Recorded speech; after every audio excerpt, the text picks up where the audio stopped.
Assalamualaikum warahmatullahi wabarakatuh. Kembali lagi di channel tutorialan, di mana di channel ini kita bisa berdiskusi bareng, sharing bareng, dan harapannya bisa sukses bareng-bareng. Bagaimana kabarnya nih? Semoga selalu diberikan kesehatan ya. Pada video kali ini, tema atau topik yang kita bahas mengenai merchant Shopee, yaitu perihal isu baru atau informasi baru atau ketentuan baru dari merchant Shopee-nya. Lebih tepatnya kita akan membahas tentang ketentuan terbaru kebijakan penarikan dana merchant. Mau tahu info lengkapnya? Yuk kita bahas.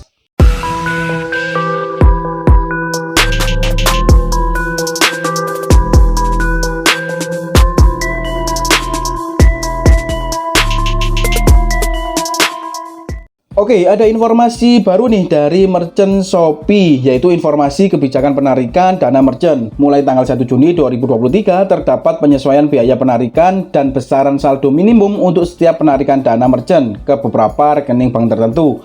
Oke, yuk kita simak detail kebijakan penarikan dana merchant di bawah ini. Untuk rekening bank merchant SIBank, BCA, BNI, BRI Mandiri tidak mengalami perubahan ya, yaitu untuk biaya penarikan gratis, saldo minimumnya 0. Tetapi untuk bank lainnya, yaitu selain dari SIBank, BCA, BNI, BRI Mandiri, mungkin bisa menggunakan Bank Mega, Bukopin atau bank daerah seperti Bank Jatim, Jateng, dan sebagainya. Biaya penarikan terkena Rp3.000 dan saldo minimum yaitu Rp25.000. Khusus transaksi di merchant ShopeePay, saldo minimum dihitung setelah pemotongan MDR atau merchant discount rate yang merupakan biaya transaksi untuk pemrosesan pembayaran menggunakan ShopeePay. Oke, coba kita bahas untuk contoh simulasi penarikan dana ShopeePay. Jika seumpama nilai transaksi pelanggan yaitu sebesar Rp30.000, lalu nilai MDR-nya termasuk PPN yaitu contohnya 0,7% dikali dengan nilai transaksi pelanggan tadi yang Rp30.000 yang hasilnya yaitu Rp210. Lalu subsidi promo yang ditanggung oleh merchant sebesar Rp800 jika promonya ada. Jika tidak ada berarti untuk promo ini tidak masuk hitungan ya.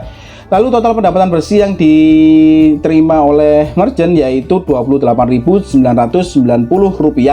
Biaya penarikannya sebesar Rp3.000. Jadi dana yang diterima merchant atau dana bersihnya yaitu Rp25.990. Total pendapatan bersih harus mencapai besaran saldo minimum. Jadi kalau seumpama contohnya di sini sudah Rp25.990, jadi sudah bisa ditarik. Tetapi jika tidak mencapai besaran saldo minimum, maka harus menunggu dulu untuk mencapai saldo minimum itu ya, untuk ditransferkan ke rekening kita. Oke, kita coba contohkan yang kedua, simulasi penarikan dana Shopee Food. Total pendapatan bersih seumpama Rp25.000, lalu biaya penarikan Rp3.000, lalu dana yang diterima oleh merchant yaitu sebesar Rp22.000.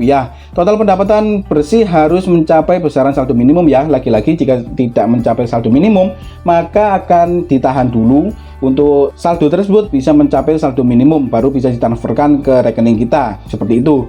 Lalu di sini ada catatan yang cukup penting untuk kita simak ya, yaitu yang pertama, kalian akan menerima notifikasi penarikan dana belum berhasil melalui email jika nominal saldo merchant tidak mencapai minimum. Nah, seperti yang saya jelaskan tadi, jika saldo minimum kalian belum memenuhi target, maka uang kalian akan ditahan dulu sampai saldo minimum itu tercapai.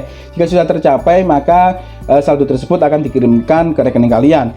Jika saldo itu belum dikirimkan ke rekening kalian, maka kalian akan menerima notifikasi penarikan dana belum berhasil melalui email. Lalu yang kedua yaitu proses transfer akan dilanjutkan secara otomatis ketika saldo minimum telah tercapai.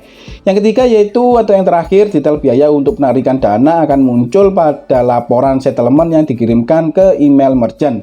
Nah, di bagian bawahnya ini lagi ada tambahan informasi yang cukup penting ya, atau cukup solutif mengenai kebijakan penarikan dana merchant ini, yaitu pastikan rekening bank merchant kalian dalam keadaan aktif. Kalian bisa mengubah rekening bank terdaftar ke SIBank, BCA, BNI, BRI, atau Mandiri untuk penarikan dana gratis biaya dan tanpa saldo minimum dengan mengikuti persyaratan yang telah ditentukan ya tentunya.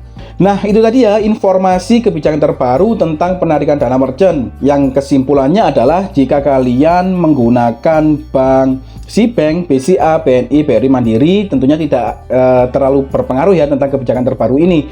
Tetapi jika kalian menggunakan bank selain itu, yaitu selain SIBank, BCA, BNI, BRI Mandiri, maka kalian harus bersiap-siap dengan ketentuan kebijakan terbaru tentang penarikan dana ini. Kalian juga bisa untuk menghindari atau menyikapi kebijakan tentang penarikan dana merchant ini. Jika memang bank kalian di luar bank yang disebutkan tadi, kalian bisa mutasi ke bank yang disebutkan tadi ya, untuk menghindari biaya penarikan dan saldo minimum.